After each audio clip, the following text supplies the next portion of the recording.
Hello guys, so I welcome you all to day 16 of Anthropology lecture series.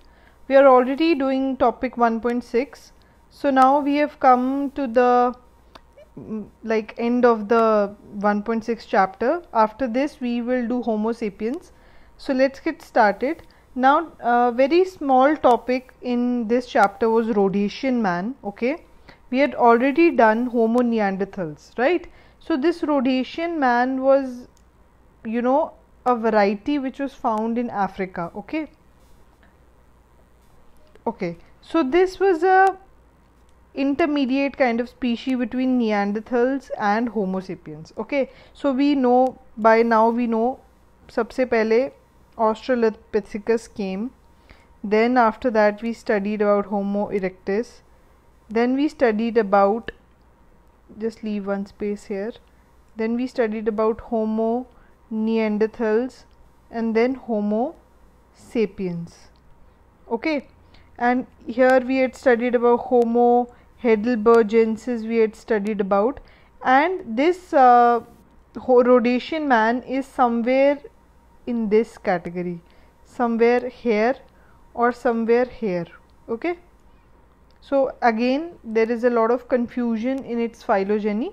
We will look about this in the next chapters, not next chapters, in the next slides. Like here also you can see it is given Homo heidelbergensis.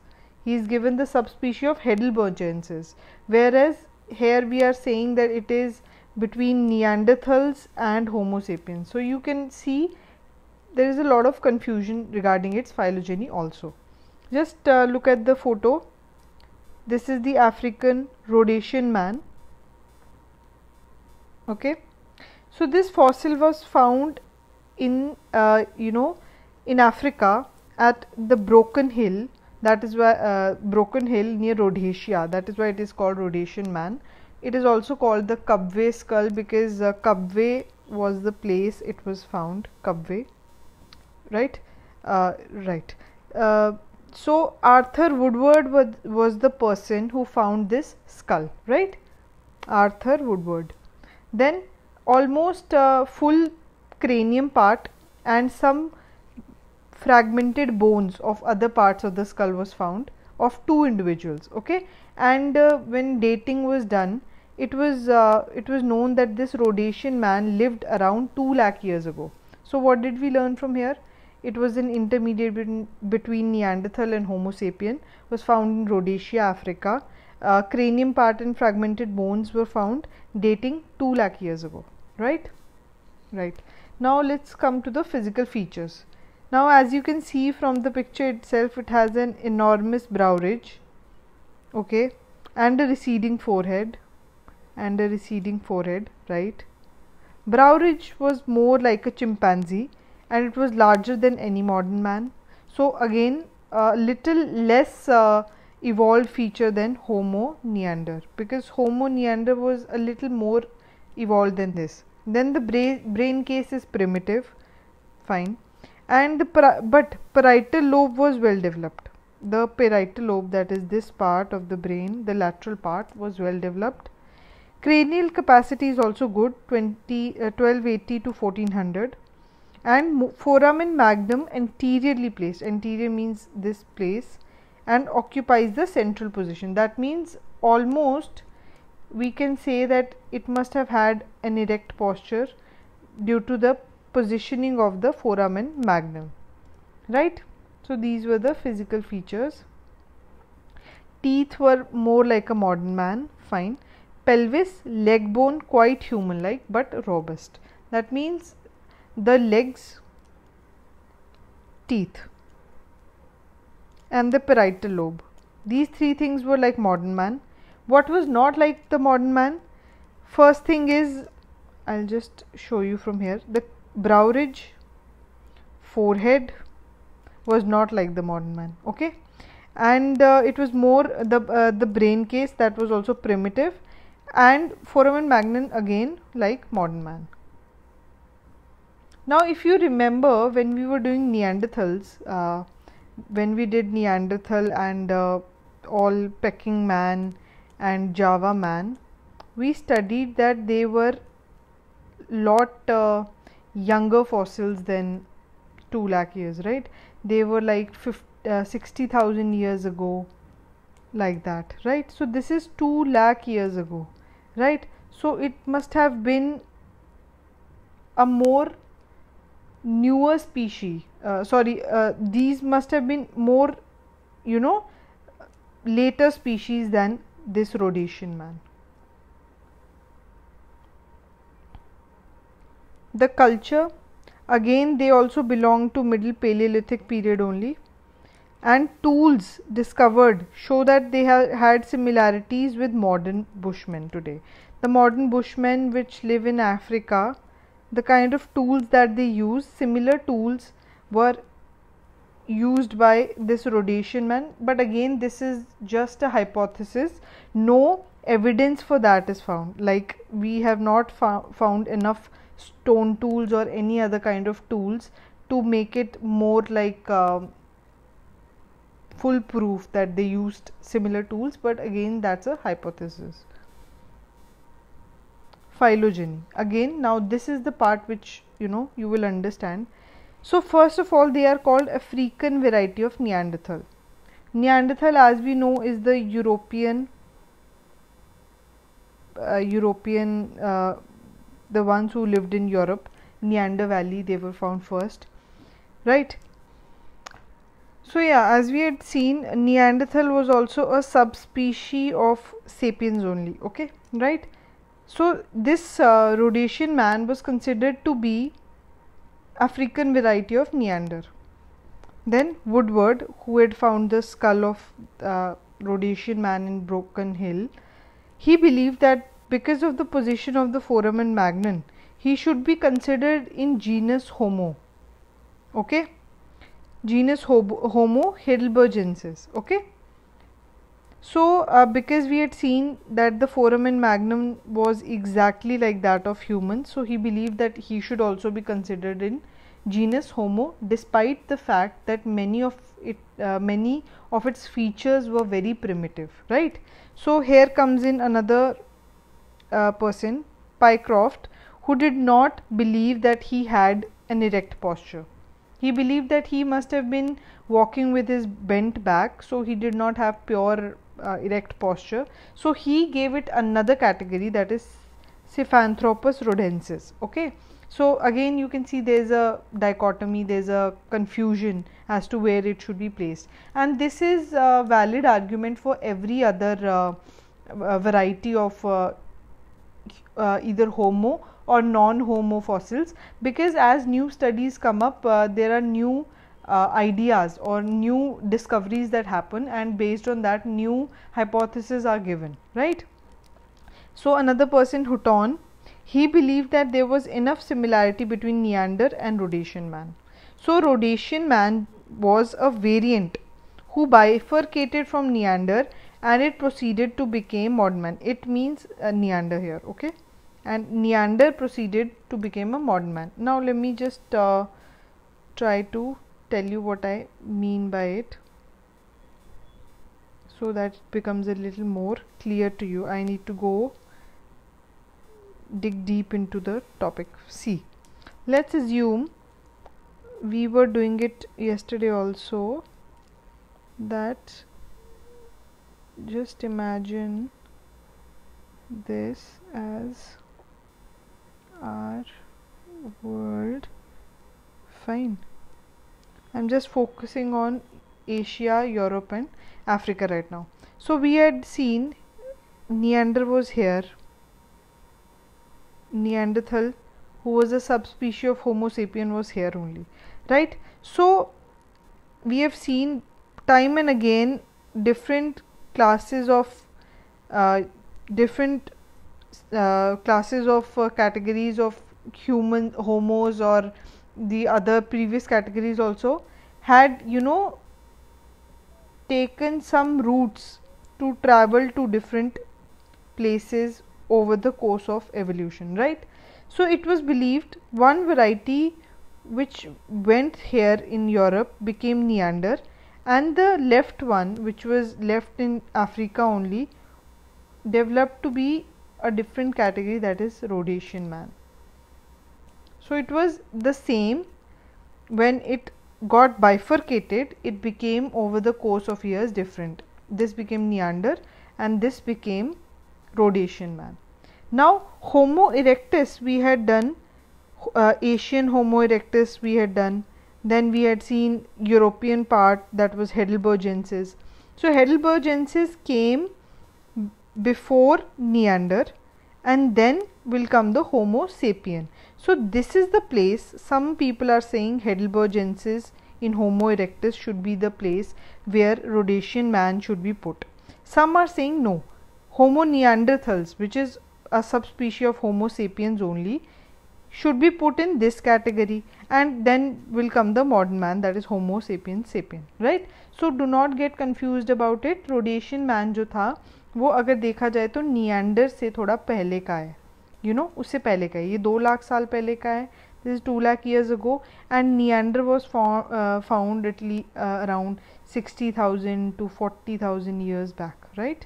So obviously if they were here together and over the course of evolution changed, so obviously it has to be more recent one only, na? Okay, so this was the phylogeny. Guys, now let us start with Homo sapiens. So today we'll start with Homo sapiens, and by tomorrow we will finish this chapter. And yeah, so let's get started with Homo sapiens.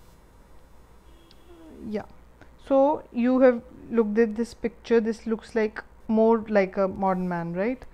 So Homo sapiens, they had existed around 40,000 years ago. They had started living on this earth around 40,000, and you can just see they are working with their tools, and they are trying to make some kind of a hut or some kind of a storage place, I don't know, right? So they were distributed all over the world, fine. And 3 important categories we are going to read in this modern Homo sapiens, that is Cro-Magnon man, Chancelid and Grimaldi. Okay, so Cro-Magnon we are going to finish today itself, and tomorrow we are going to do Chancelid and Grimaldi and just be finished with this chapter, right? Yeah, so Cro-Magnon was found like it lived around 30 to 40,000 years ago, and it was first found in Cro-Magnon cave in France, that is why named as Cro-Magnon man, and the culture was Upper Paleolithic, right? So now it's very important, just we had seen, like in Stone Age we are going to read about Paleolithic, Mesolithic, Neolithic, then Chalcolithic, then Iron Age, like Bronze Age, Iron Age, right? We are going to read that. So in Paleolithic we had already seen there are 3 categories: Lower Paleolithic, Middle Paleolithic and Upper Paleolithic. So we were looking at here na, that Lower Paleolithic mostly it was dominated by Homo erectus, and so was the Middle Paleolithic also, with different variants of archaic Homo sapiens like Homo heidelbergensis or Neanders also being present around the same time in Middle Paleolithic. But by Upper Paleolithic na, Homo sapiens had came on the scene. Homo sapiens had come on the scene. Okay, so this is around the same time this Cro-Magnon man was seen, and it had Aurignacian or Upper Paleolithic culture, right? This is the picture you can see. So the physical features, the cranial capacity was 1550 cranial capacity, which was very good, like more than the today's humans. Then skull was pentagonal, and there was presence of parietal tuberosities. This is the parietal region, guys, this part. Okay, so there was presence of parietal tuberosities. The skull was disharmonic. Disharmonic skull means basically long and narrow skull with broad and short face. Okay, so this shows some kind of a disharmony, right? Long and narrow skull and broad and short face, right? So this then it had marked prognathism on the face, fine. distinct chin, you can see the chin also, and you can see little prognathous face also. Had small brow ridges, yes, it is quite visible, the brow ridge is small. So lower limbs longer than the hind limbs. For example, the thigh part was shorter than the lower leg, right? So like that. And femur well developed with linea aspera present. So we have seen this in its ancestors also. So similarly, femur with linea aspera, and height around 180 centimeter, right? So these are the basic pointers, you know, you can just remember them and write it. Like for example, linea aspera, we had seen it in the ancestors also, so it is not like much difficult to remember it, right? So the culture we had already seen, Upper Paleolithic culture was there, Aurignacian. Then they were living in the rock shelters and pit dwellings. Pit dwelling is just, if this is the land surface, you dig out some part of it and start to live here, okay? So this is pit dwelling. India, maybe it was seen in Burzahum in the Neolithic period in Kashmir, right? So we will read this in when we come to Indian anthropology. Anyways, the technology was the blade tool technology. Like in the last time, in the previous, like when we were reading about Homo erectus, they were using large crude tools which were like mostly waterborne and environmentally made, right? But here they had started to, you know, better their technology. So from not only making tools, flake tools or other tools, they had started to make blade tools. Blade tools is like, for this is like a tool, so they will sharpen it from both the edges, you know, to make it look like a blade, right? So if they sharpen it from both the edges, so it will be much more easier for them to, you know, use it. Then the tools were bow and arrow, spears, harpoons, axes. So technology now, harpoons, you know, in coastal regions वगैरह, you see the technology has become much more sophisticated. They had improved method of food storage. So some kind of food storage now had, you know, started.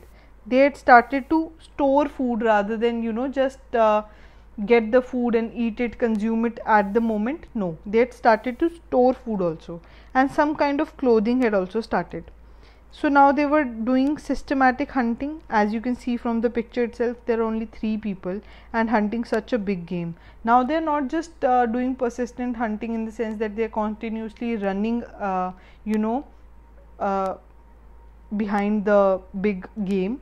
They are also trying to, you know, tackle him, or you know, उसको वो फंसाने की कोशिश कर रहे हैं. They are trying to कि अब वो, जैसे फॉर एग्जाम्पल कुछ खड्डा बना देंगे ज़मीन में ना, कुछ खड्डा बना देंगे to trap the, you know, या फिर उसको इतना सेक्लूडेड एक जगह पर ले जाएंगे जहाँ पे, यू नो, वो अपने आप को प्रोटेक्ट नहीं कर पाएगा. And that way, you know, using this strategy वो हंट करने की कोशिश कर रहे हैं. देन इन टाइम्स पे they had started to paint also, और cave paintings we will see in the next chapters. Different kind of paintings that they used to do. These paintings also have evidence. It has given us evidence about their belief system, about what they used to feel. उनका after life का experience कैसा वो feel करते थे कि ऐसा होता होगा. their dreams, their, you know, experiences like that. Then burials with goods, हमने पिछली क्लास में भी देखा था कि it had started to bury people with goods because उनका आफ्टर लाइफ में बिलीव था ना, तो उनको लगता था ये गुड्स जो हैं आफ्टर लाइफ में उनके काम आएंगे. So that's why.